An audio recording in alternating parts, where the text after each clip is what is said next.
Welcome to Independent Thought and Freedom. This week, we bring you a conversation that I had with John Tangney in December 2018 on his great Intellectual Diversity podcast. The topics we cover are the West Indian nationalism of the New World Group, whose tradition I follow and was mentored in, why I'm sympathetic to nationalists and the alt-right in the US and Europe, the stark differences between studying development studies at the University of Toronto and the University of the West Indies in Jamaica, the hypocrisy of the left on anti-racism, white privilege and so-called protecting minorities, the links between international development and Christian missionary work, the hypocrisy of immigrants who have contempt for their new homes yet don't want to return to their original countries, the alliance of multinational corporations and the identitarian left, or SJWs. We also ask, were European nationalisms more violent than nationalisms elsewhere? We look at the unnaturalness of classical liberalism, the link between liberalism and imperialism, the book The Closing of the American Mind and the Importance of the Soul, the pros and cons of liberalism and of traditionalism or conservatism, and how the liberal bias in university education shuts people off from other types of thinking. A discussion of Irish nationalism in the Republic versus Northern Ireland, my objections to the use of the term brown as an ethnic marker because it kills previous historical ethnicity, and my preference for small-scale versus large-scale societies, why I support the alt-right and limitations on migration, and does liberalism really promote diversity or does it actually suppress particular groups? It was a great discussion. I enjoyed myself and I hope you enjoy it too. So here it is. Welcome everybody to the Intellectual Diversity podcast. I'm John Tangney and my guest today is Dr. Kirk Megu, who is the author of Politics in a Half-Made Society, a former senator from Trinidad and Tobago, and is currently the presenter of the Independent Life and Thought podcast, which is a podcast discussing global political issues. Is that correct? It's independent thought and freedom, though. But sorry. Yeah. That's not a problem. Okay, so the reason I was interested in having you on the podcast was that I gleaned from our various online conversations that you've been on a political odyssey over the past few decades, and yes. I'm interested in political conversion experiences and how people, change their values over time. And one of the things we first encountered each other in a Facebook group, and you made reference to Donald Trump and to addressing Donald Trump supporters in your podcast, and I immediately assumed you were somebody who was going to start talking down to them, or trying to convert them from the error of their ways, because that's something I encounter a lot in various contexts in the academic world. And then we discovered after a short conversation that we were both, somewhat tolerant of Donald Trump. I even more so. I would say much more than tolerant. Yeah. Or that we liked him in some ways, and and we found some areas of disagreement too. So I'd like to begin by asking you about the New World Group. You mentioned that you consider yourself a member of that, and it's something that I think people listening in my circle of acquaintance possibly don't know a lot about. Can you tell me what that is? Sure, yeah. And I mean, even in the Caribbean, sadly, most people don't know what it's about, although they might know the individual members. But basically, the Caribbean was moving, the English-speaking Caribbean was moving towards independence in the late 50s and early 60s. And so the first countries that got independence were Jamaica and Trinidad in 1962, but there was a federation in 58.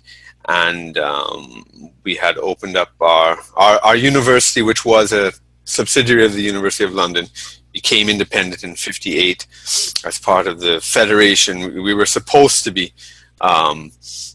Federation of the West Indies. And it's interesting, when Jamaica got independence in 62, there was it was as a result of a referendum where the Jamaicans did not want to be part of a West Indian Federation. So they pulled out, and that among the regional intellectuals at the University of the West Indies, for short we call it UWI, UWI.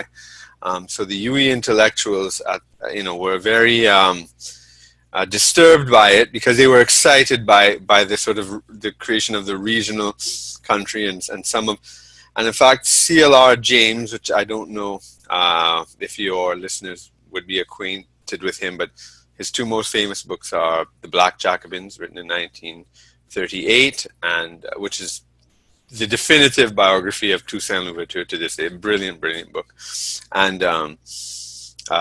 Beyond the Boundary, which is a book about cricket and colonialism and empire and decolonization and hybrid identity. It's an amazing book. But CLR James was spending a lot of time in the West Indies, because he was in London, he was in the States and stuff. But during the Federation period, he inspired a bunch of young students. And so while all this stuff was going on and the regional project was disintegrating for individual island independence, and then people were wondering what type of independence are these leaders taking the country into. So some young radical lecturers and some graduate students formed their own group to think about West Indian independence very differently from what was unfolding in the official process.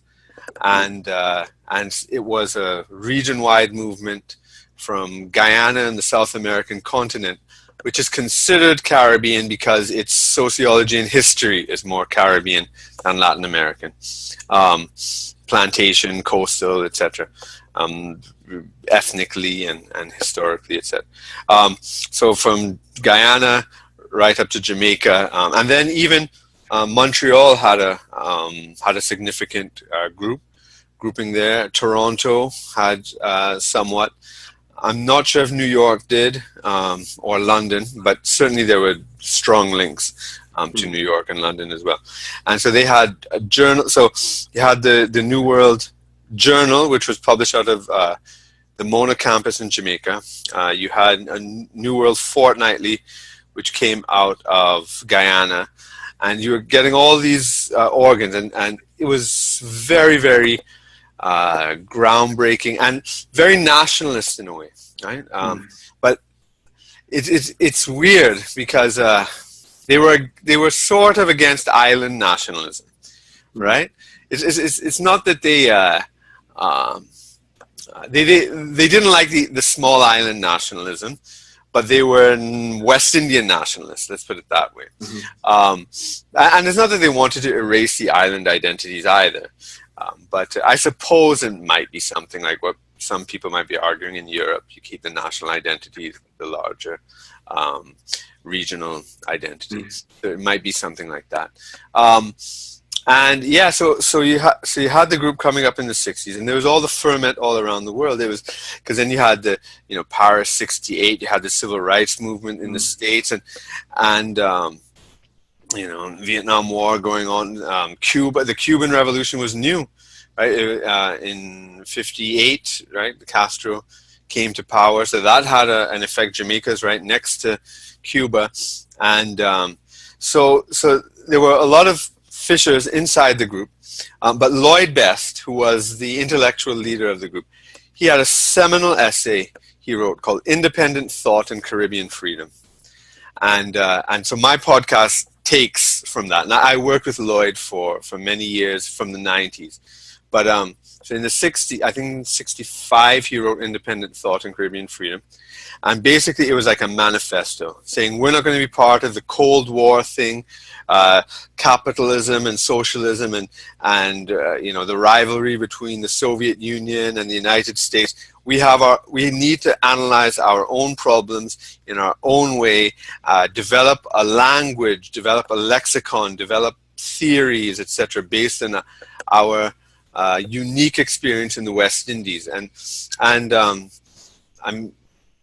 the importance of the West Indian experience is that C.L.R. James has argued this for a long time, that the West Indies were the birth of the modern world system, right? So that's where you had Europe coming into the colonies, bringing in African labor to work on plantations, which were proto-industries, right? Whereas before you had kind of cottage industries in Europe and elsewhere.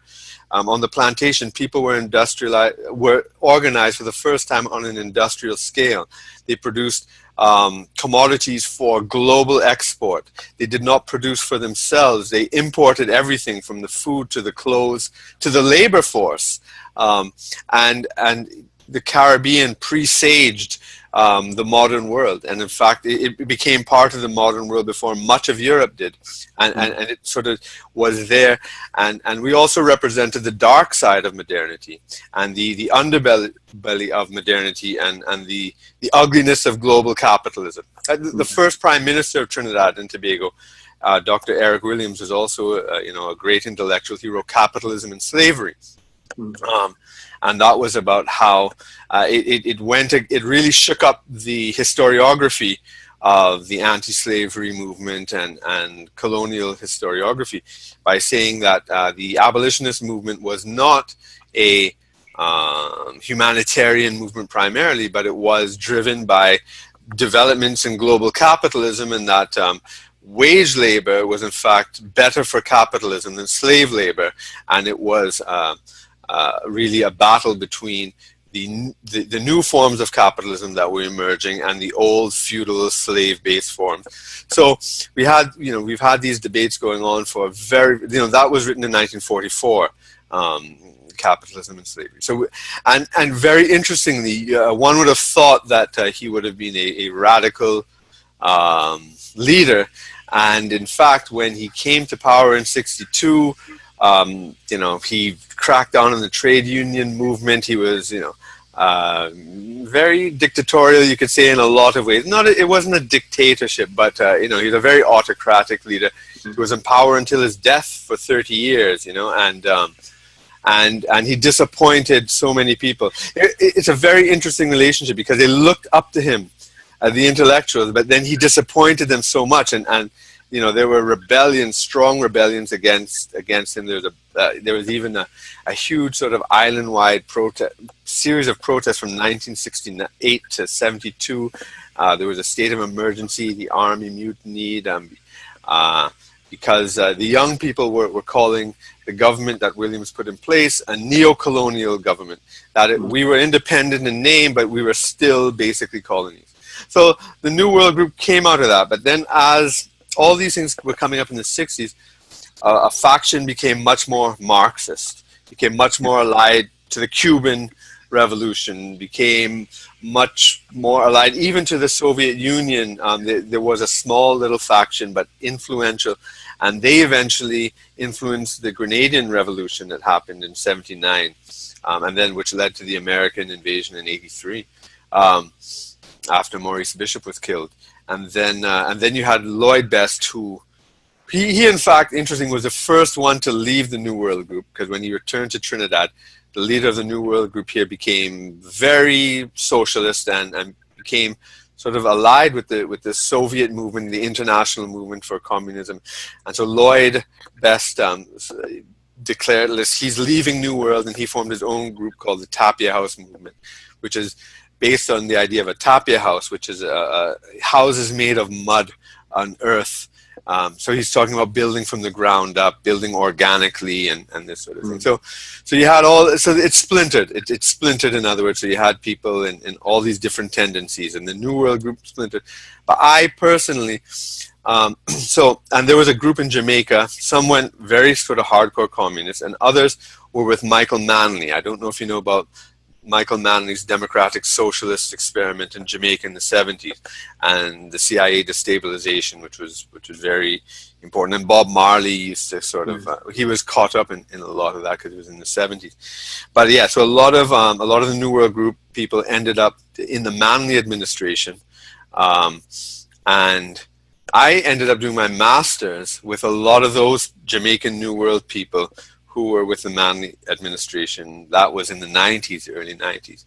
And so I was, and I knew about the whole historical thing. So I was really excited when I got into grad school with these people. I was like in heaven, you know, with all these people who I was reading about all the time. And then later on, when I went back to Trinidad, I started working with Lloyd Best. And so I was working with these in fact, one of the people from Montreal who was very much involved in the New World Group movement, she's Carl Polanyi's daughter, you know, the famous Great Transformation, Carl Polanyi, and so her name was Carrie Polanyi Levitt, and that was her married name. And she was very, very, very, very close to the New World Group, but she kind of moved off into the kind of left-wing faction. Not communist, but the left-wing Manley sort of faction. And but anyway, but she taught me economics and Norman Gervin, and so I was involved in different factions of the New World Group, although they had broken up by the 70s, and I'm talking 90s. But they had, you know, been continuing doing their own things. Some doing their own journals, like that's what Lloyd was doing. He was doing his journals, and I became a contributing editor to the journal and worked in his institute called the Trinidad and Tobago Institute of the West Indies. I was an honorary fellow there. And but I kept in touch with the people in Jamaica, and the people in Jamaica had the Consortia Graduate School at the university, and that's where I did my master's. And so although it's not around any longer, I'm very much inspired by it, and my whole mindset is informed by it, and I fundamentally believe in their tenets about thinking independently, acting independently, not getting caught up in the global rivalries because they don't really care about us or know about us. And yet we're used as pawns in games, and people are willingly being used as pawns, you know, and sometimes, you know, joyously, because, you know, somehow they feel that's how you get involved in, you know, the international scene. But as people like CLR James or V.S. Naipaul or Lloyd Best said, you know, we have our contributions autonomously to make to global civilization, which we have done and we should continue to do autonomously and be true explicit partners in, you know, in global consciousness, discourse, movements, etc., etc. And I certainly hold by that, and I'm so glad that I'm able to use this podcast to kind of forward that, because since Lloyd Best died in 2005, I've been, you know, doing my own things, and I myself have kind of drifted apart from the other people in the who worked at the institute, and so I'm just glad to now have a chance to put my own interpretation on it, which I feel is faithful. I see. Yeah, these cultural nationalist moments, such as you describe, surrounding the original New World Group, seem to be situations where being an intellectual is very consequential, and being a leftist in that period, being a leftist intellectual, also seems to be very exciting and consequential.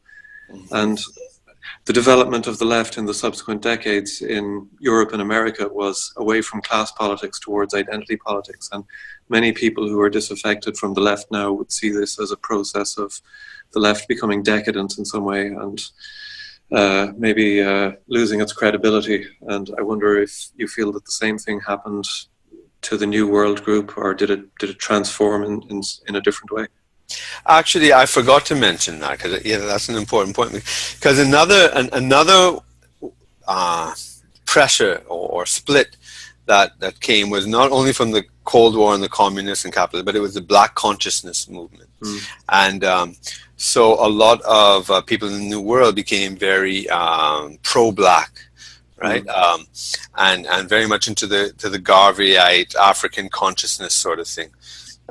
And Lloyd Best, although he was very sympathetic to that, and he was a proud black man and proud of his heritage and so forth. He didn't fully embrace the agenda, and like CLR James, who argued that we were a fundamentally Western people as well. I mean, he talked about similar to what W.E.B. Du Bois did in the States about dual consciousness, and that we, especially in the West Indies, we have these Creole cultures and hybrid cultures, and we're in a state of in-betweenity. So you have all these tensions going on, and I mean, the difference between the identity politics that would occur in the West Indies and that which occurs in the U.S. and European thing is that in the U.S. and European thing, it's sort of like it's about others, right? So you're trying to protect others, and it's almost, and I can tell you a story about my whole experience with the international development movement, because that's part of my studies, and I sort of had that consciousness for a while, being around mainly white Canadian developmental people, and they wanted to save the world and get involved in El Salvador, and and I was all into that, the FMLN and Sandinistas, and then I had my own epiphany, and it's a very different thing. The identity politics in the West Indies and the Garveyite consciousness, the African consciousness, is about yourself, not about other people, not trying to protect, trying to look for a new thing to assuage your guilty conscience or whatever it is. It's about yourself, that wow, I've been internally colonized, and now the scales have dropped from my eyes, and it's a totally different thing. In fact, the alt-right today is closer to the Garveyite consciousness, because the alt-right today are sort of looking at their own selves. I mean, you could agree or disagree with the whole white genocide meme or whatever it is, but it's the same type of thing. People are and that it's, if you put up a sign, it's okay to be white, people are attacking you and saying that's racism. It's like, wait, what's going on? So actually, the type of identity politics that was developing in the West Indies and with the New World Group was similar to an alt-right thing. But the difference with the alt-right is that it is a consciousness of white people, let's say in Europe and America, which are dominant countries, and so our consciousness in the West Indies would be of colonial people who are getting culturally aware and nationalistic and whatnot. So it does ally with the whole anti-colonial. There are these differences and interesting contradictions, and you might want to put it that way.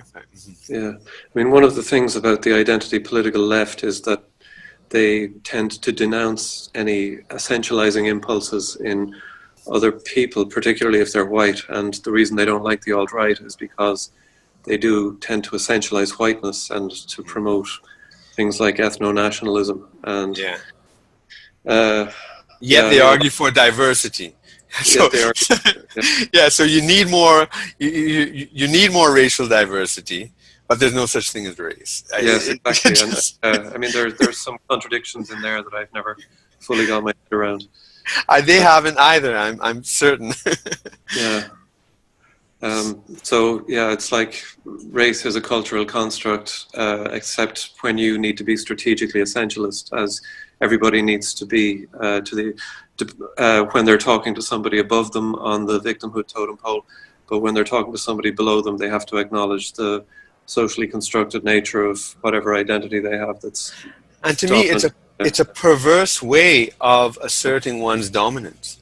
Yeah, because I am so I have white privilege, or I'm so dominant, I should not have the right to assert my identity. But you poor oppressed people, you are allowed your little quaint ethnicities, but we have transcended it. We know there's no such thing as race, but you all are too stupid to know that there's no such thing as race. So you can have your race, and we'll protect you.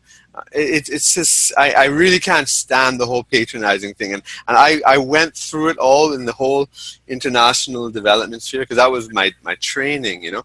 I mean, I'd like to just tie that in because in the 80s, right, when I was at the University of Toronto and I was doing international development studies, and it was a small little group, and so, you know, everybody felt special and selected, and you know, and I was actually, and it was very interesting. It was about development in the third world, and I was like, you know, one of the few. I think there was a Vietnamese guy, and yeah, so in the small little group, and me, and the rest of the people were white, and you know, various, you know, types of Canadians, I guess some of German background or British or Irish or whatever, but you know, in Canada it's just white, you know, people, you know, didn't really make those types of distinctions so much, but so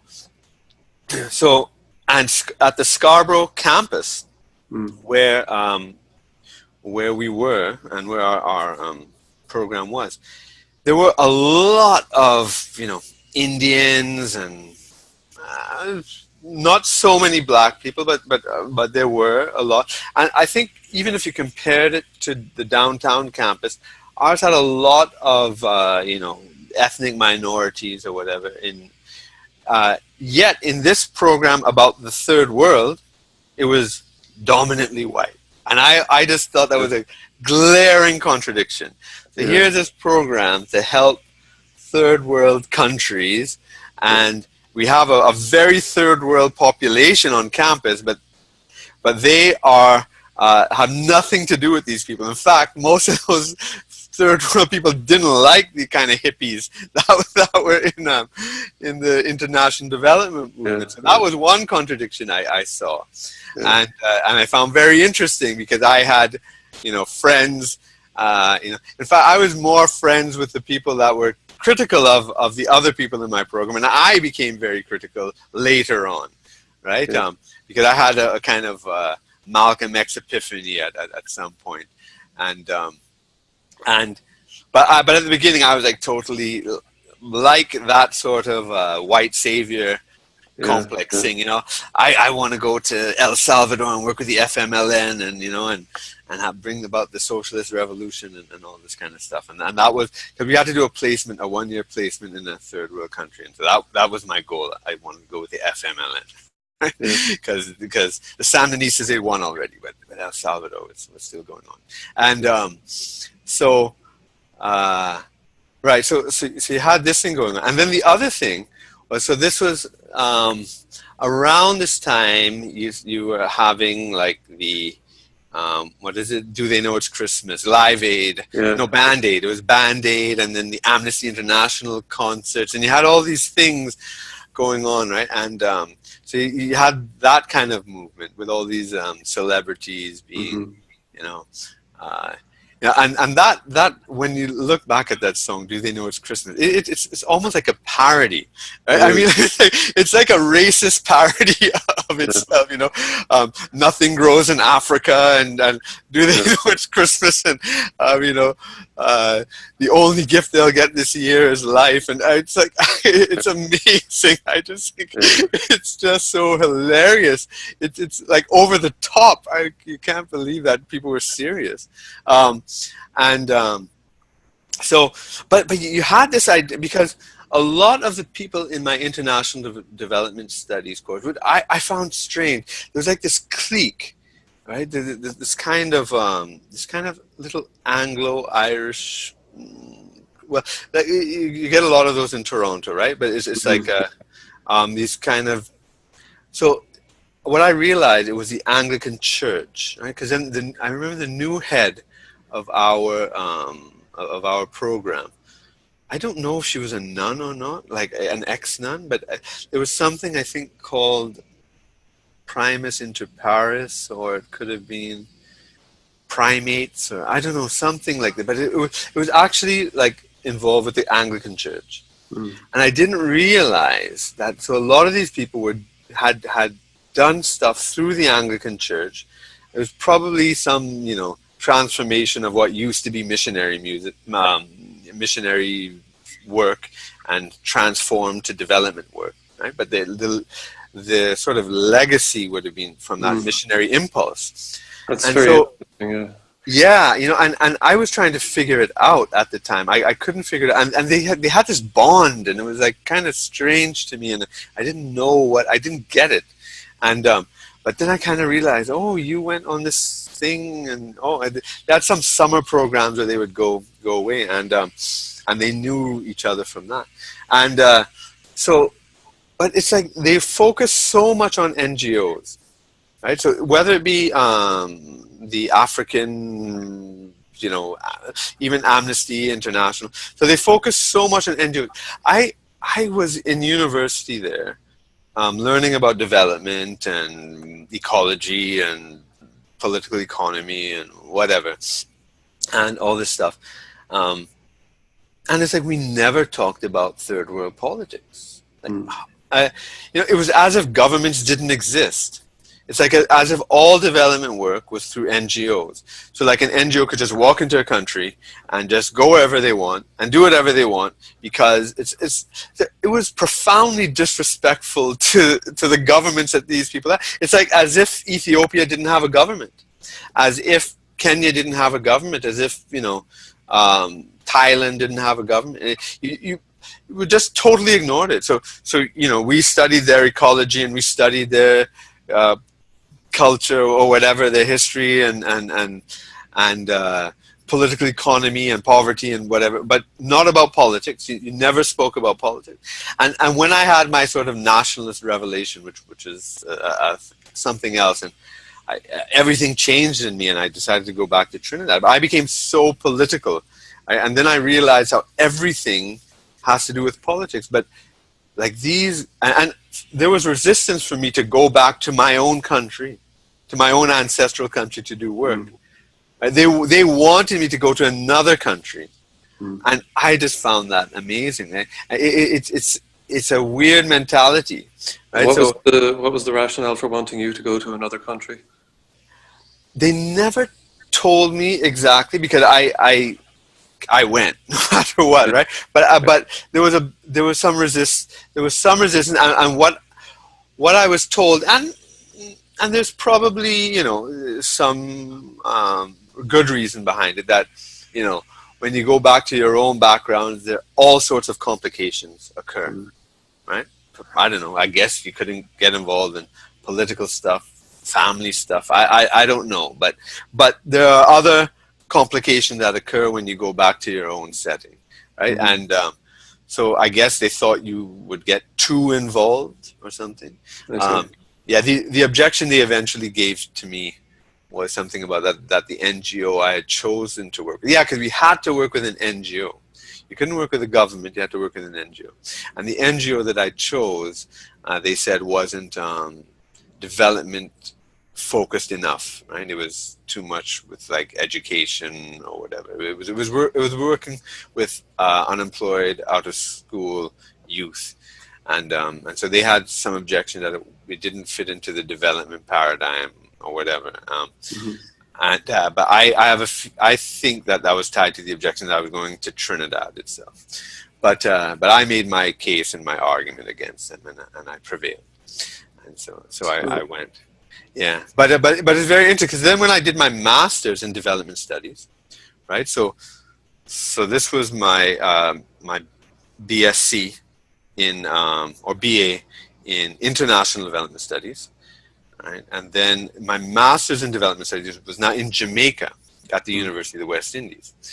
And this now was totally political, because all these people were like, I mean, most of these people, they were involved, they're like burned out revolutionaries, right? So they were all involved in some government or some Marxist movement or some New World thing in the 70s.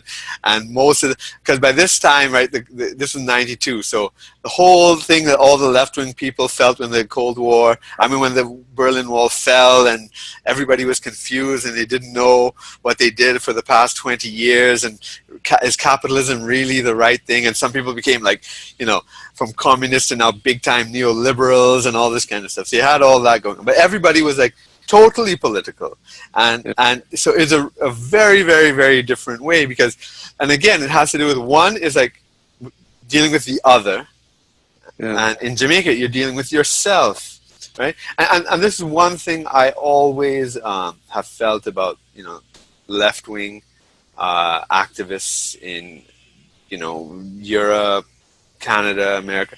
You know, it's like a fad. It's like, you know, it's like vegetarianism, or, you know, or, yeah, you know, it's like, for, you know, this year you're into organic stuff, and then you're into like saving whales, and then you're into like animal rights for a couple of years, and then you're into saving the third world for a couple of years, and then you're into, and then you get a job and your family and whatever, and you know, that's all, you know, and you know, so it's like a little, it's some sort of identity crisis thing, or some passing thing in your youth.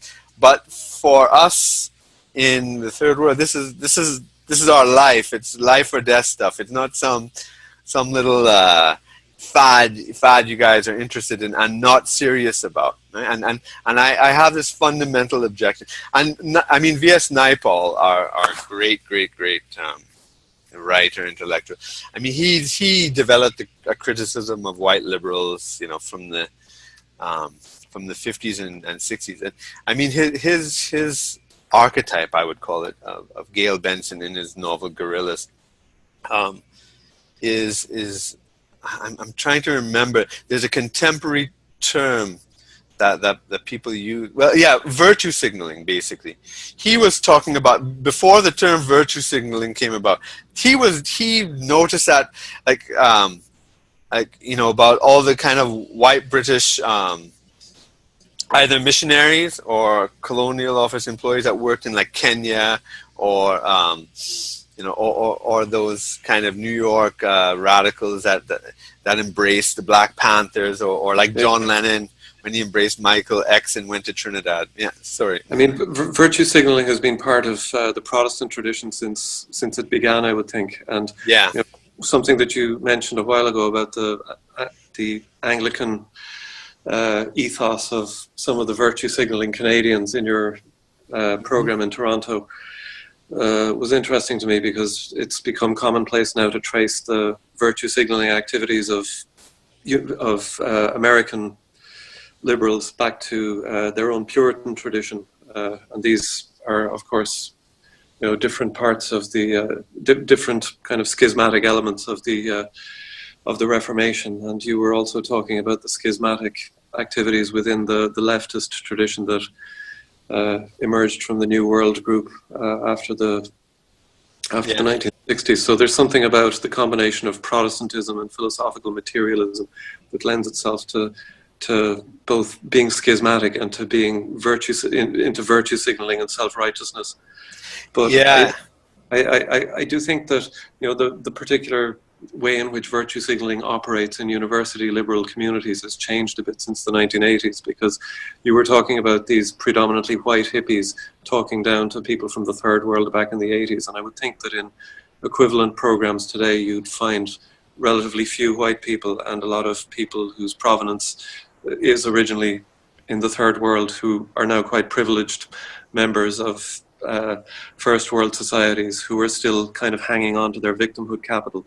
Like when I was in graduate school, it wasn't that white people were going around talking down and, you know, exercising power by admitting to their white privilege. They were actually scared, and they were like going around apologizing for their existence, because it was the the members of minorities within American societies who had the power and who had weaponized their victimhood and were using it for all they were worth.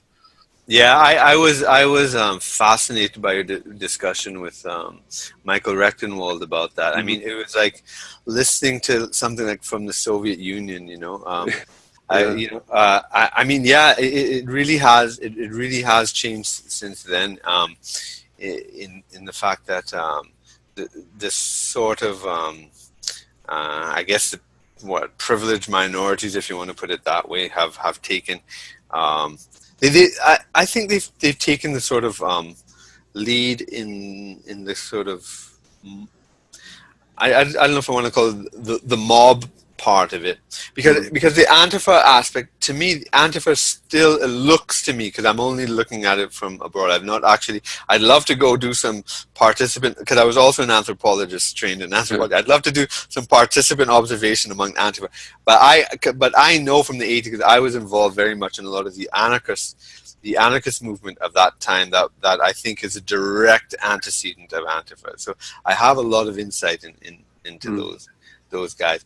But the Antifa movement still seems basically white, I think. BLM, they have aligned with BLM, and BLM is different, right? So, but to me, it seems like the Antifa is still kind of privileged whites in alliance with BLM, which is autonomously organized, but then you do kind of have a kind of Latino element, I think, in the Antifa thing, especially, when they're, so I think maybe you might have more Latinos than African Americans in Antifa, maybe, but I think the Antifa is still,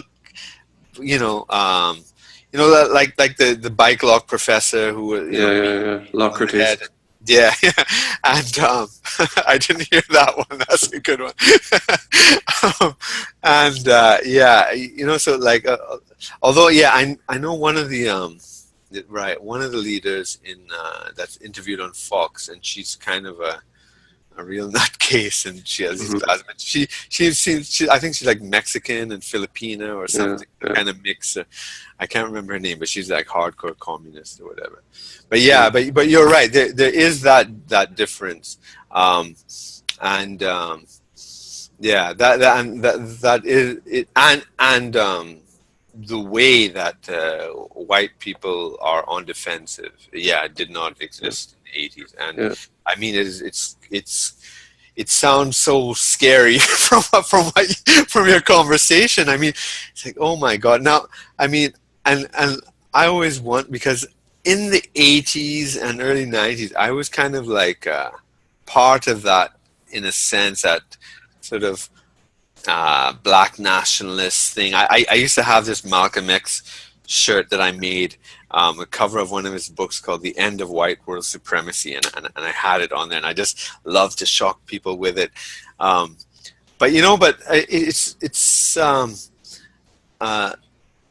it's not that.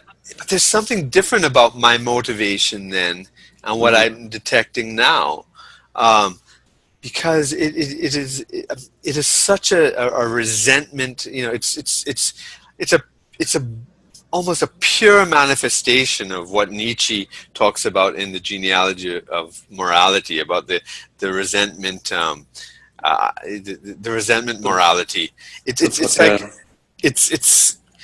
like the best, truest manifestation of that is in existence today in this very movement. I mean, back in the 1980s, you were relatively close to the period in which your country had been subject to an imperial power, and those kinds of post-imperialist politics were still very real. But I think what's happened now is that victimhood has become the most valuable form of cultural capital in liberal society. And people have built their careers on their association with some kind of imperial colonial suffering in the past, and even though they have very little actual real life connection to it anymore, and they're protecting that social capital for all they're worth. Exactly. Could I have a special contempt for those type of people too, because like these sort of immigrant leftists, right, in these countries. Like, for instance, I find it very very insulting when it's like they have no loyalties to anything, right? They don't have loyalty to the countries they came from, because they don't want to go back, right? And they don't have loyalty to the country they've migrated to. They have no loyalty whatsoever. And when when, for instance, when deportation is seen as like execution, right? Like going back to your country of origin is like the worst thing in the world. Or like, if someone were to, yell at immigrant, why don't you go back where you came from? Well, what's wrong with where you came from? Right? Yeah. I went back to where I came from. Yeah. What's wrong with Jamaica? What's wrong with Trinidad? What's wrong with it? Right? So people got mad at Trump allegedly calling these countries. I don't want to put the parental advisory thing on you on your podcast. I won't say it, but but they're angry at him for saying it. But they acted because they will fight tooth and nail to prevent someone going to Mexico. I think Mexico is a great country. I love Mexico. I think it's an amazing, fascinating country. And I was so surprised the first time I went, because like when I went to Tijuana, I was expecting some sort of degraded place with American tourists, and they had, that they were just catering for U.S. tourists and college students getting drunk, and there'd be prostitution and no sort of national life, but no, I was totally impressed by their sense of selfhood and their pride and their autonomous life and how different it was from San Diego, although it's just across, just walking. You walk between San Diego and yeah. I mean, the argument is that these are people with limited economic opportunities in their own countries, and that's somehow indirectly the fault of these very rich countries, and that therefore we should promote the gradual intermingling of all these countries until we're one. But I'll give you a story. I had the honor of launching my book in the UK House of Commons in 2003, and so I mean a lot of my associates and friends, would have been. In the UK, these immigrant left-wing people who I'm talking about, and I mean they obviously recognized it as an honor, for that to happen, but it didn't sit with them well, and they were like, well, don't you find it like so British, in the I said, of course, and that's why I love it, right? I mean, I want Britain to hold on to its British past and whatnot, just like I want Trinidad to hold on to its past, and they were like, confused because they don't want to go back to their own countries, they don't, right? And yet they hate the country they're in, and I think that's a terrible existence. What sort of psychic state are you in? I mean, you have no loyalty to anything, and I think, and I've come to develop the strong view that loyalty and being part of a group is essential to being human, to being fully human. That is the only way you get to express some of the core human virtues, such as loyalty, courage, honor. It is in relation to the group. And if you have no group, and these left-wing voluntary groups are no real groups. A group is like blood in, blood out. Kind of, you can't. It's like your family or whatever. You love them, hate them. That's who you're part of. It's not these voluntary associations that you're there for 5 years and then you go to another one and another one. Those aren't real communities or groups. But and this whole liberal ideology, which goes back to the foundation of liberalism, I think, where we are autonomous individuals and everything is free choice, and it is profoundly dehumanizing. It is dehumanizing, I believe.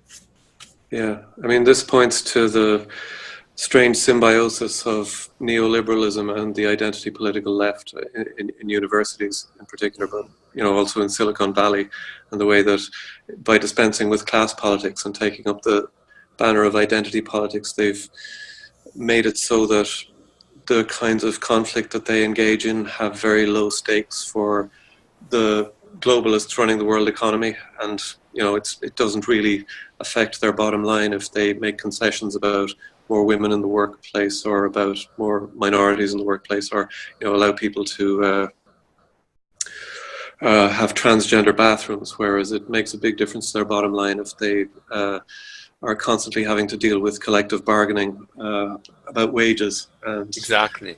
so there is this symbiosis between liberals of right-wing economic hue and of a left-wing identity political hue. Yeah, I mean, it's amazing. On all the gay pride parades, you have like leading, largest multinationals in the world, sponsoring them. You have the richest, most powerful corporations sponsoring all these SJWs.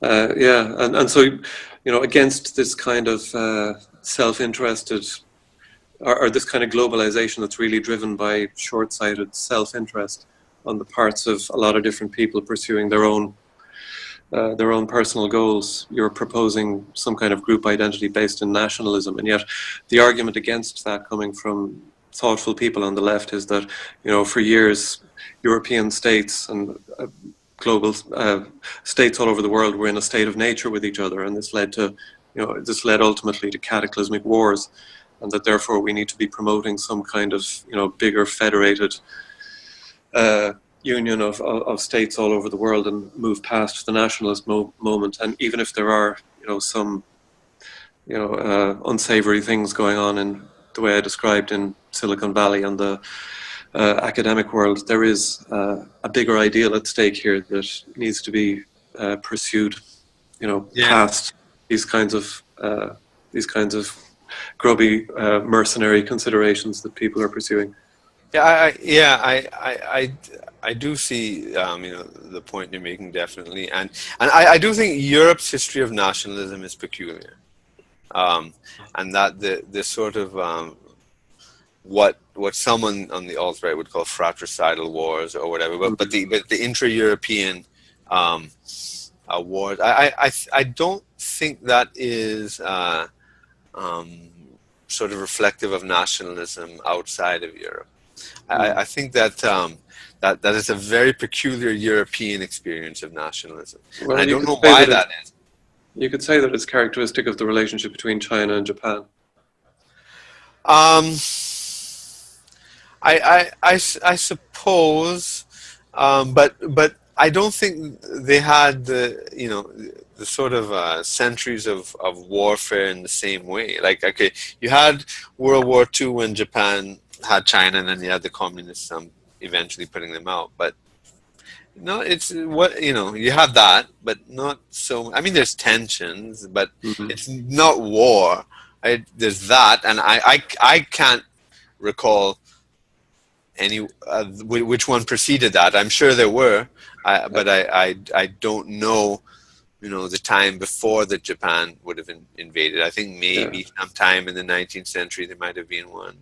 I mean, I guess it has to do with the level of development that they were at in the 19th century as compared to Europe.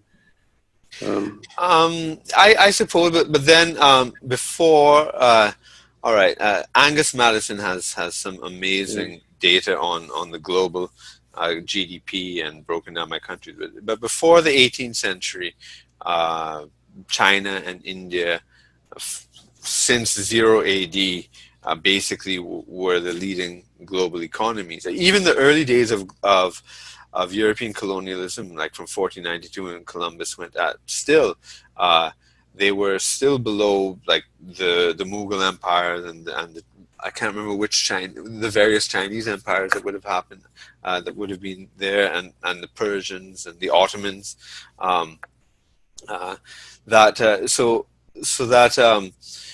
These countries were leading economies in the world, and I mean that's why Columbus tried to did his voyage in the first place. He was trying to get to these economies. So these were the leading economies in the world, and you didn't have the same sort of history of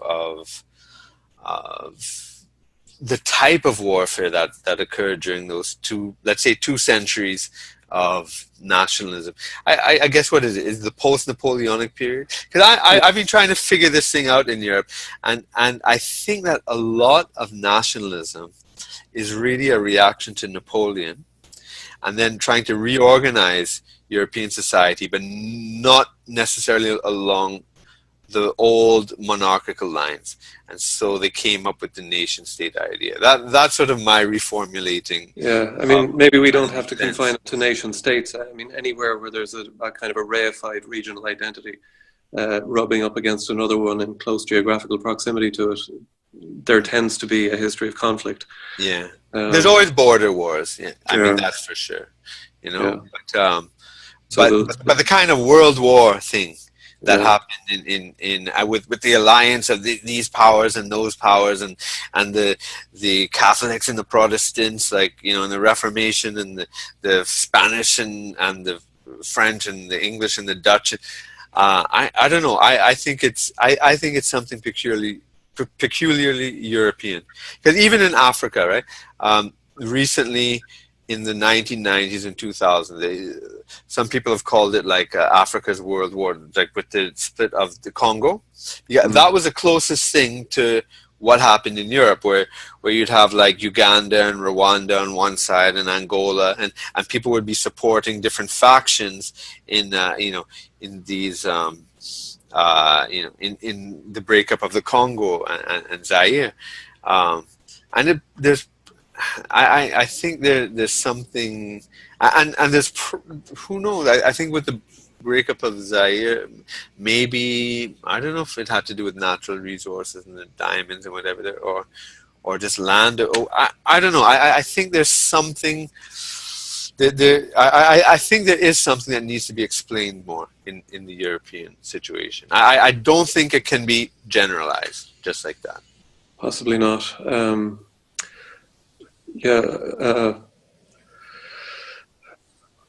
My feeling is that it has to do with the level of technological development in European nation states that made their wars more destructive than any wars had been previously, but that any political entities who are in relationship with each other have been having wars since time immemorial, and that therefore, you know, there's a question for us when we're talking about the nationalist ideals of the right and the globalist ideals of the left today, as to whether humanity is making moral progress. Are we becoming better at finding political solutions to these things in any parts of the world or globally? Or should we kind of reconcile ourselves to human nature being always the same, and the reality that, you know, greed and self-interest will always be our primary motivations, and that therefore we need to consolidate our own political identities and make sure that we're protected against, you know, people who might want to take things away from us. And it seems to me that the right has decided that that you know, human nature doesn't change. That the left has sometimes unrealistic aspirations towards all of us making some kind of moral progress under their tutelage. But I find myself caught between these two. Yeah, because one is an ideal that we all aspire to, obviously. Yeah. You know, and then you have you know, reality, and we have to deal with that. And I mean, and I think the left's characterization of the right in this regard is unfair.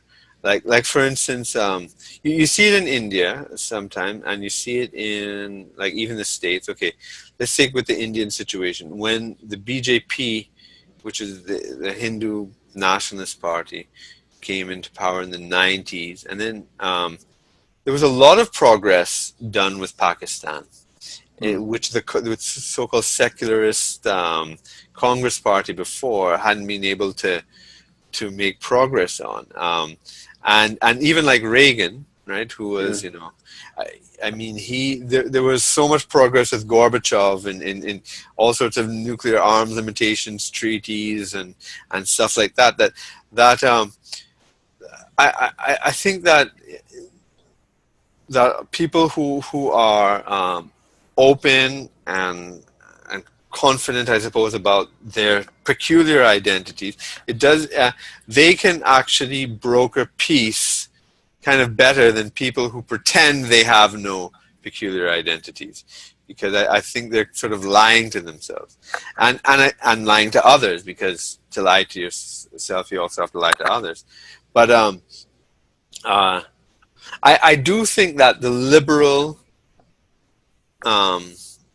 project is unnatural. I think, and it is very much tied to capitalism. And I've recently come to the conclusion that liberalism and imperialism are not contradictory. Like, so when people have the debate about liberal imperialism, but in fact, liberalism is an ideology of empire.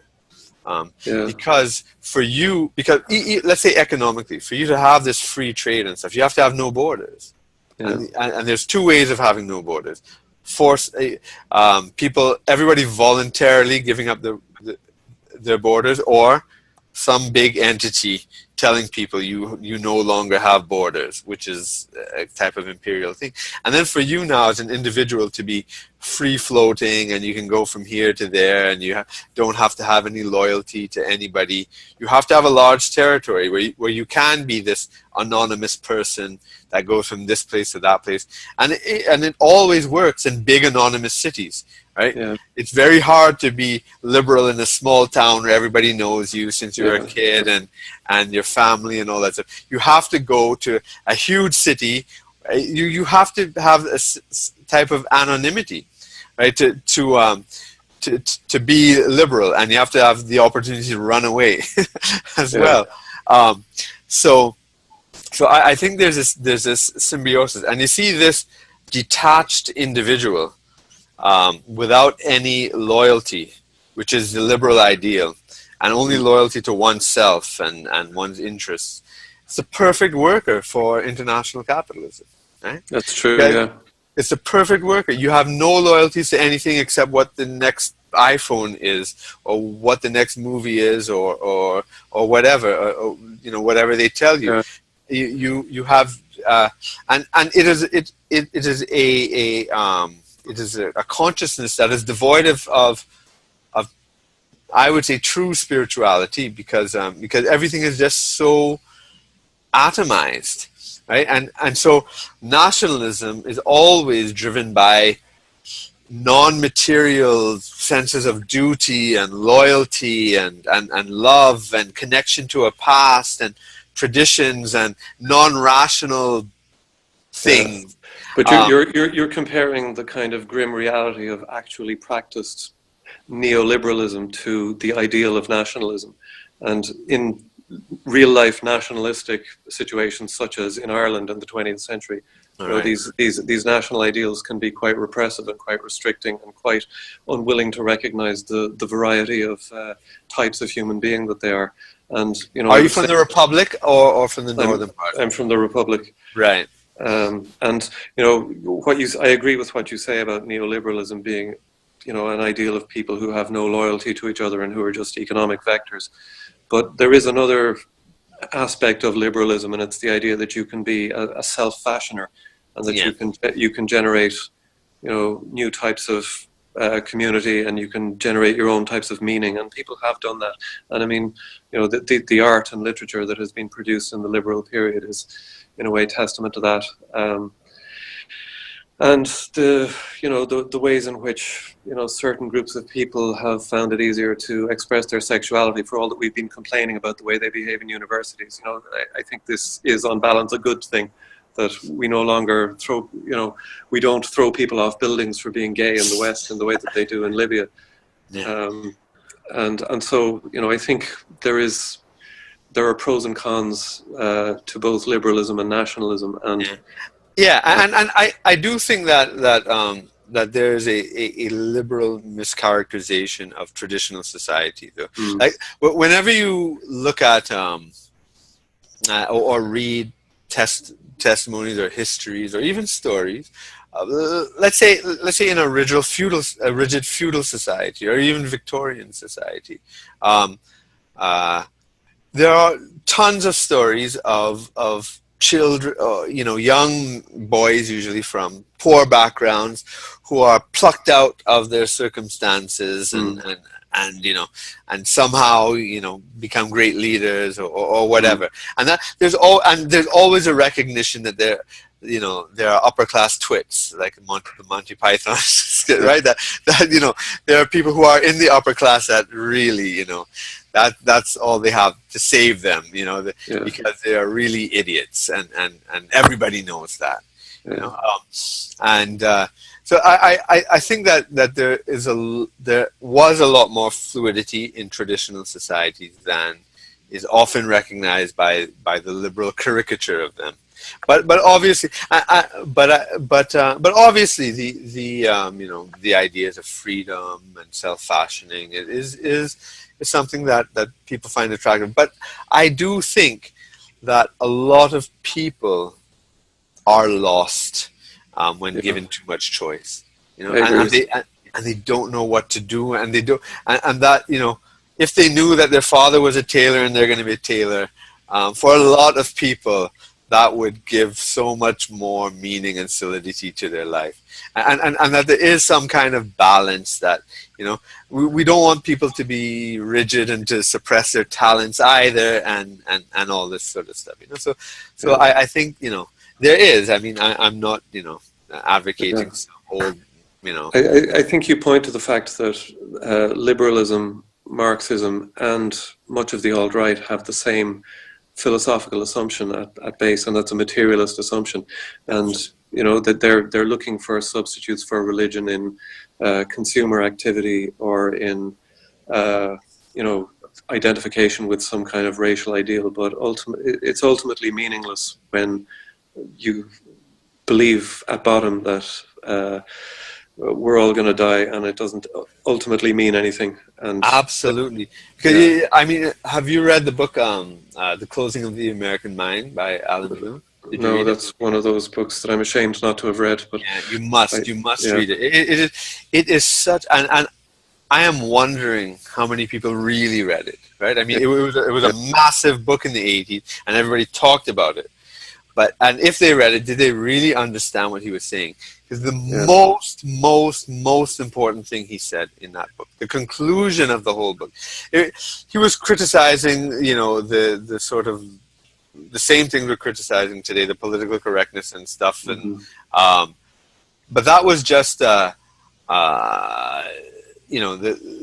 argument to his conclusion. The conclusion was that when the Western world abandoned the idea of the soul, that was the end of everything. Right? So when it became no longer part of intellectual discourse to speak of the soul, that is when everything was lost, and that the only true alternative to the degradations of capitalism, which to me is the same thing as liberalism.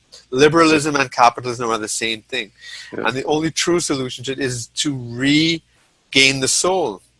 And you see it in people like Genovese. I don't know if you're familiar with the work of Eugene Genovese, or even, he's a great historian of slavery in the United States, was a Marxist, and then became a Catholic, and a sort of, I don't know if you want to call it an apologist, or an apologist of a kind of Southern American political tradition of kind of noblesse oblige, right?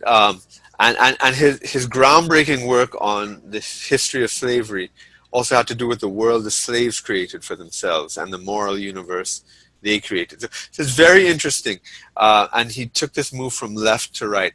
And then another person who I absolutely love is Alistair McIntyre. Oh yes, I have read him. Yeah. After Virtue is such a profound book for me.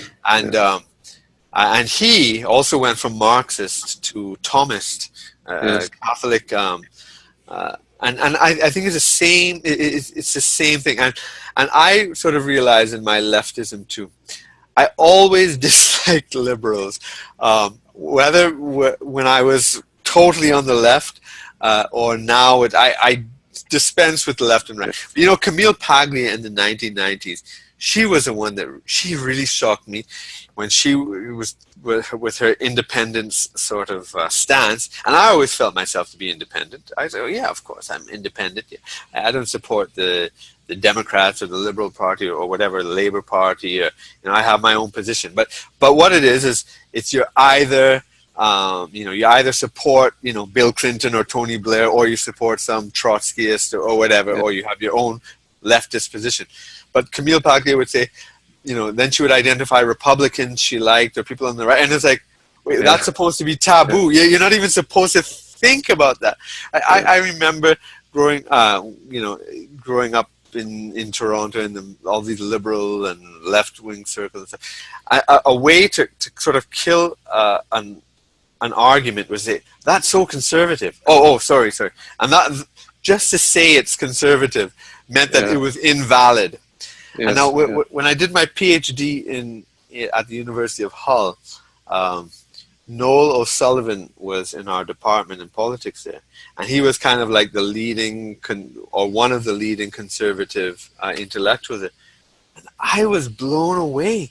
This man was so intelligent. I was always told conservatives were idiots, and they didn't know anything, and you should never take them seriously, and that they were just stupid, selfish people who wanted to destroy the world, and they hated everybody, and they were just, evil people, and I just couldn't believe it, and I was so angry at my education that there was a whole world of thought that I was barred from because of this inherent liberal bias, and that I just discovered so many things and readings and writings that I had never heard of.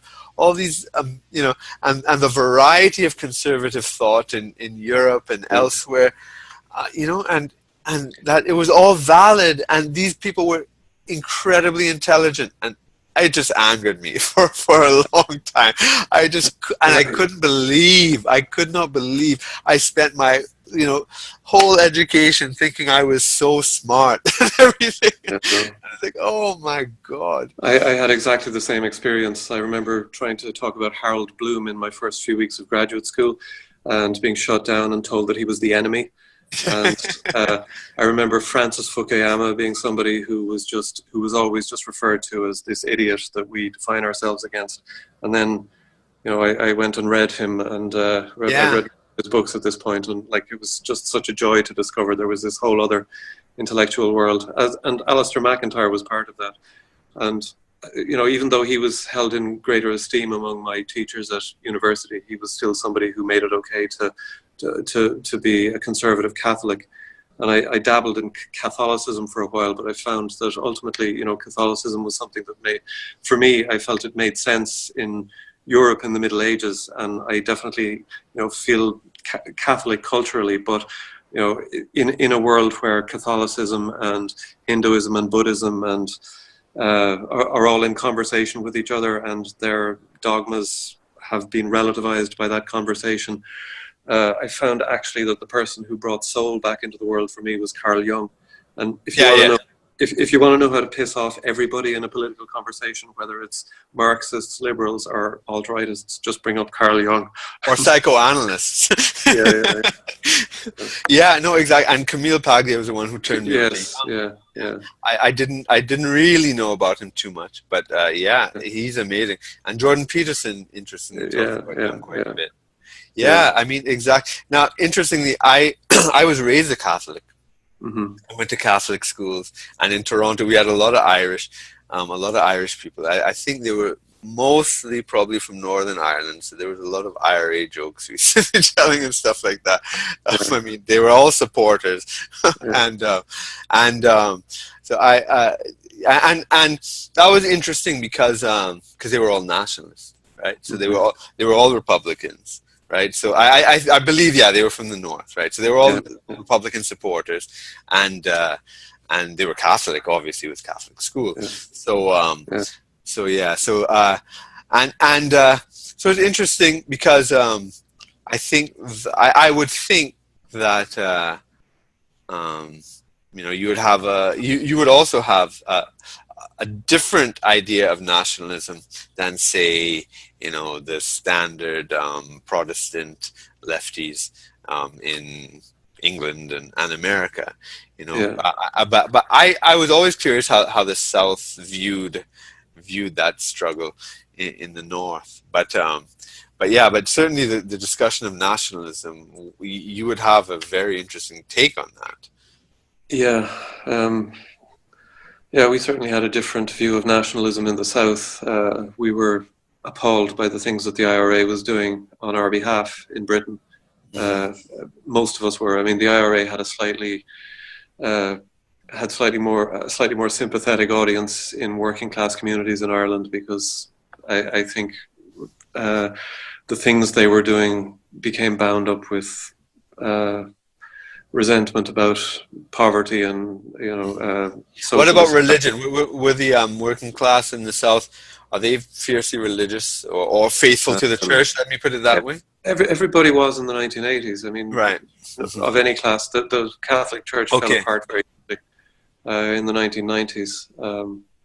Ireland became liberal extremely quickly, and going back to what we were talking about as regards liberalism and how it doesn't feed the soul. I mean, this was very much the Irish experience. Sorry, I'm just going to take a sip of water. Yeah, no problem. This was very much the Irish experience. We gave ourselves over. We went from being a country where nearly everybody went to mass every Sunday to being a country totally given over to consumerism and conspicuous consumption, and the rate of alcoholism soared. Various types of mental illness and suicide became more prevalent, and I think. How does that tie to the crash in 2008? I think there has to be a tie. Yeah, I actually think that a lot of people felt relieved after the crash. I mean, there was a lot of hysteria about it, and I remember some of the hysteria. Like, there's a kind of a muckraking journalist called Joe Duffy on Irish radio who interviews people about various issues, and I remember him talking to somebody who was complaining on the radio about how much she was suffering from the crash, and he said, but what about the basics, Mary? Are you going on any holidays this year? And this was the kind of expectations that people had for themselves as a result of the so-called Celtic Tiger economy. Right, yes, and also, didn't you guys sort of take a harsher role to the banks and bailouts than, let's say, England and America? I sort of remember that. Am I wrong? No, we were pretty compliant with the banks and with the. So you guys weren't like Icelandic in that sense. Iceland took a pretty harsh. No, I mean we basically did what we were told. Our politicians basically, accepted the situation and imposed austerity on us for a number of years. But I was ready to make an argument about repentance and penance and all that kind of stuff, but maybe not. No, I mean, but I do think a lot of ordinary people were kind of relieved that the consumer frenzy died down and felt that the country became a saner place. Yeah. So I don't know, and Sinn Féin, who was the parliamentary wing of the IRA, or the political wing of the IRA, I should say, back in the 1980s, is now a parliamentary party in Ireland, and is doing quite well as one of the bigger parties in the country. So it's. And to bring it back to the sort of questions with the sort of American situation, the alt-right, and I think that you see, there's something I notice that's been going on in the discourse in America in particular. I don't know if it's happening in England or Europe, but the word brown is becoming a big, and instead of black, it's brown. Yeah. And I find that very revealing, because what is brown? Brown is nothing. What country does brown come from? Yeah. What past does brown have? What history does brown have? Who, what is the story of brown? Right? There is a story of black. There's a story of Mexican. There's a story of, German or whatever. But brown, what is brown? Brown is the perfect consumer. Brown is nothing. You have no past. You have no. You have nothing except you have no group. You have no loyalties. You have nothing except the next Star Wars movie or whatever Netflix has next, or the iPhone or whatever. And it's like the perfect contentless human being, and that's what that's what this whole sort of multiculti kind of thing is leading to, right? So nobody has any identities anymore. You're brown. Yeah, I think that's true. I recall, I forget which comedian who was clearly a liberal, suggesting that we should all just fuck each other until we're all brown. Yeah. And I do think that is the liberal ideal. I had never thought of it like that before, but you're right. But this leads me to our disagreement the other day on Facebook about the alt-right, and you were suggesting that their ethno-nationalist ideals were something of a red herring, and that what they really wanted was a return in America to pre-1968 demographics. And I kind of didn't see a meaningful difference between these two things in terms of how you would bring them about, and you disagreed with me. And I'm just wondering what you want to say about that. Or? Well, the 65 date is important, because that is the date that of the legislation of the Immigration Act in America, where the immigration rules were changed, and it opened up America to basically unrestricted immigration. Maybe there were other things after. I haven't studied it in depth to know the whole legislative history, but I know that everybody points to the 65 Act. So that's why I meant, and I have heard people on the alt-right talk about going back to pre-65 levels. And basically what I was saying is that the ethno-state, as it is caricatured by critics, is seen as this kind of fantasy of a 100% white state, which can lead to the same, European fratricidal wars and whatever, because people are always going to find ways to divide themselves. Because you could be 100% white, and then the Eastern Europeans and the Western Europeans, or the Protestants and the Catholics, or whatever it is. You'll always find a way to create groups, because it's human.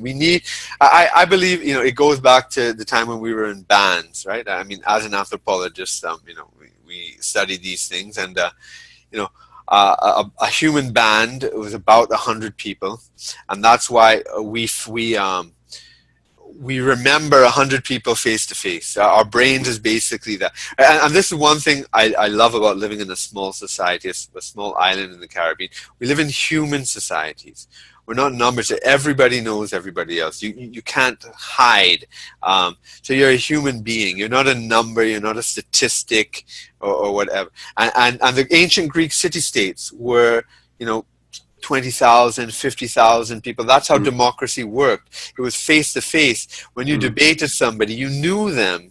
You weren't debating an abstract ideal, and therefore, when you know somebody, the debate is different from when you don't know somebody. And so and democracy is about talking, and so it's very, very, very important. These face-to-face small, what I call human scale societies. When you start to get to these mega global capitalist cities that aren't even part of their countries anymore, like London. London is not England, right? I mean, when I got my scholarship to study in Hull instead of London, right? Hull is, and most people in England have never been in Hull, and I was like, oh my God, why am I going to Hull? And I had no desire to go to England at the time at all, and I said, at least they could have had me in London, but Hull, oh my God, I loved it. I got to know England, and I couldn't believe how much I loved it when I was there. I was very surprised, and I was so glad I wasn't in London, because I would have just fallen into the whole immigrant circle and all that kind of stuff. I was glad I didn't fall into that. And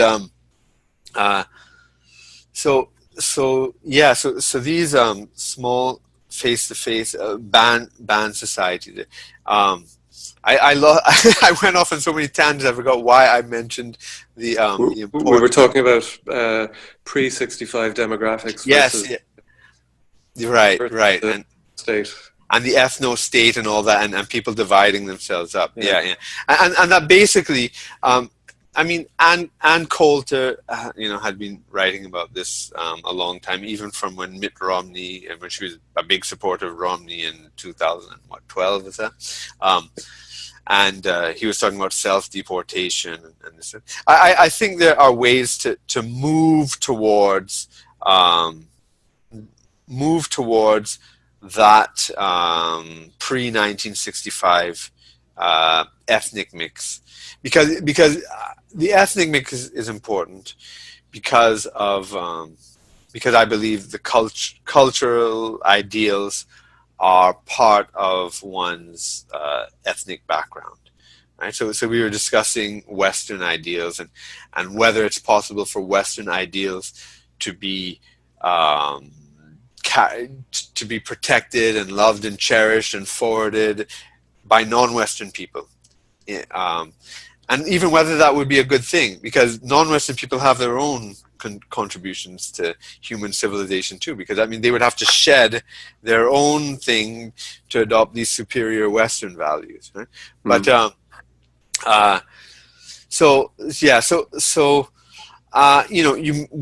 you may, some people I guess are more extreme in terms of the things they would say, kick everybody out and whatever, but I do think that there has been enough sort of illegality, like illegal immigration and stuff, that if you start to clamp down on it, it would have a big effect. If you were to have a moratorium and then allow some assimilation to occur with the existing population, as kind of occurred in the 19th century when you had all the people coming in from Eastern Europe, and then there was a sort of a moratorium. I think in 25 the legislation was passed, and there was a sort of emerging of a restated American ethos, I suppose, by the 50s, and then it was sort of disintegrated again with this wave. So that I was saying that's not illegitimate. I don't think it's illegitimate. So you're just talking about a moratorium on immigration rather than maybe expelling illegal immigrants, but not kind of moving populations.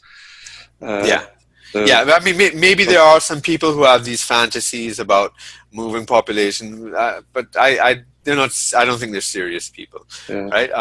I don't think Richard Spencer even has argued that, right? I don't think so. I think he's been very cagey about exactly what it is that he proposes as Kurt Doolittle. I mean, these guys make me very nervous because I do think that they are fundamentally hostile to non-white people, and even though they say they're not, but I don't believe them. I don't believe them based on the ways that I've seen them behave in conversation with other people. You say that that democracy is about conversation. Yeah. But there's a couplet by that great cultural nationalist William Butler Yeats. Out of Ireland I have come, great hatred, little room, and the most intimate hatreds are between people who know each other very well. That's correct. One of the things that melting pots facilitate is maybe a little element of impersonality coming into political conversations that allows them to be less vicious and to be things that don't necessarily divide families down the middle, although I'm not sure that that's true. No, you're right. I mean, because although I talk about the virtues of living in a small society and all that, I mean, I have to get out at least once a year as well, because it'll stifle you. So there's always this kind of it's sort of like, I think in Brave New World, wasn't there these two sort of societies where you kind of go back and forth between and definitely there's a what's his name now? There's a British science fiction writer from the 20s who I just totally love. John, one of his books. Odd John, First and Last Man. Olaf Stapledon. He's hardly known. He is brilliant. He is brilliant, brilliant. And but he in his First and Last Man, when he talks about we're the first species of Homo sapiens, and there's and he talks about the 18 species that follow, and it's like a billion-year history of and finally get to some means a 10,000-year lifespan is ideal. Immortality was tried and failed, and people didn't like it, and that also you had to have some period where you were wild, some period where you were in civilization, and so I think we do need these things. We need our close family, but we also need to be anonymous for a while. So there are these things. So although I like living in these small societies, but I have to get the hell out every once in a while or else I'll go crazy. So it's and I love to go to big cities and stuff, but I don't want to live there. So it's kind of like we kind of have to keep going back, and I suppose personalities, some people will be drawn to one more than the other, but I guess there's not a single monolithic solution perhaps to anything. We need the variation and the rhythm. And I do think that liberalism, for all its flaws, is the best system we have for accommodating the fact that we can't cope with monolithic systems, so that there's too much variation in human beings for us to be all governed according to the same set of values, and that liberalism is something that up to a point at least allows different value systems to coexist within the same society. See, because this is one of the things, we had a debate here in Trinidad and Tobago recently, where I kind of caused this stir, where the head of a Hindu organization here, and they have a lot of Hindu schools, did not allow a teacher, an OJT teacher, on the job training, who was Muslim, to wear her hijab in the school. And so there was an uproar, and I defended the decision because there are Muslim schools, and and they have their rules too. And interestingly, the Muslim schools were fine with the decision, but the sort of intellectual argument, it's not based on tit for tat or anything like that. But the intellectual argument is that if everybody does the same thing everywhere, then no place is different. Right? That's true. So you have to have a space that has its own culture, traditions, mores, whatever, and then another one, and that's how you preserve diversity, not by having everything be the same and everybody, and it is true that in the kind of consumerist liberalism, where people define their difference by the things that they wear and the music that they listen to, that ultimately it ends up being a fairly homogeneous soup. And you're right that people need to be rooted in a tradition. But that's right, and everything is 80% this and 20% that, or 40%. There has to be a place where you go where the 20% is a majority, and you get to actually see and learn about it more. So what I would counter with your argument about liberalism being the best solution is that when you have a variety of nations and cultures with their own traditions, travel becomes a way, because then you travel from one place to another, and that's how you experience. Because some societies are going to be fast moving, some societies are going to be technologically oriented, some are going to be more spiritually oriented, some are going to be, and as you travel and move from place to place, you expand your horizons, and maybe that's where the term "expand your horizons" come from. It's a very literal thing about traveling, So there's that as well, or else you lose everything, and everything becomes the statistical average, Yeah, that's true. I guess we agree more than we disagree. I think so. So maybe I could just ask you as a closing question what you're planning to do in the future. What are your plans for the next few years? Well, this new podcast is exciting for me, and I'm really glad that it gives me an excuse to reach out to people who I've wanted to reach out, but I had no real reason to.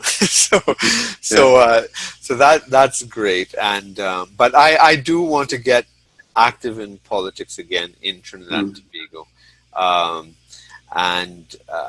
But I need to figure out a way to do it, which has always been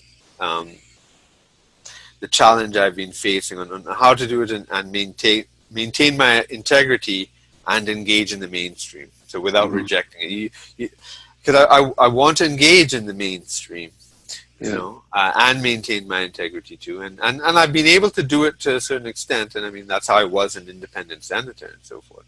But but you know, so that's something I would like to work. I would like to work on, because I want to bring all these things into our politics as well. You know, so I mean, in fact, that's one of the reasons why I want to do this politics, because it's the same thing.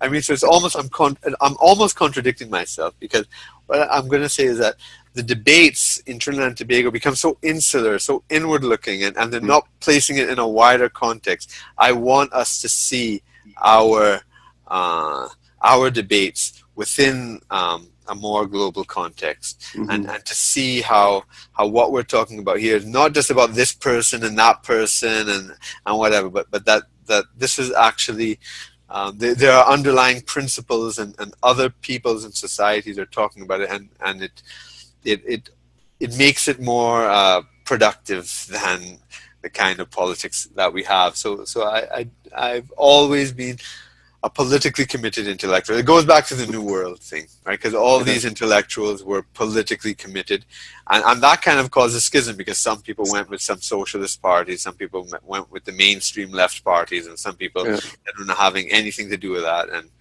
whatever. Yeah. So it goes back to that.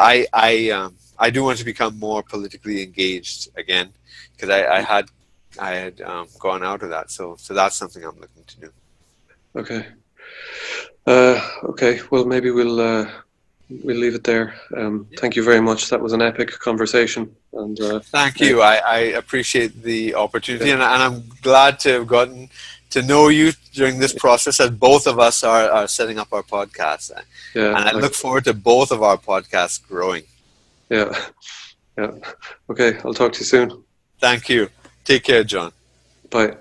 Bye.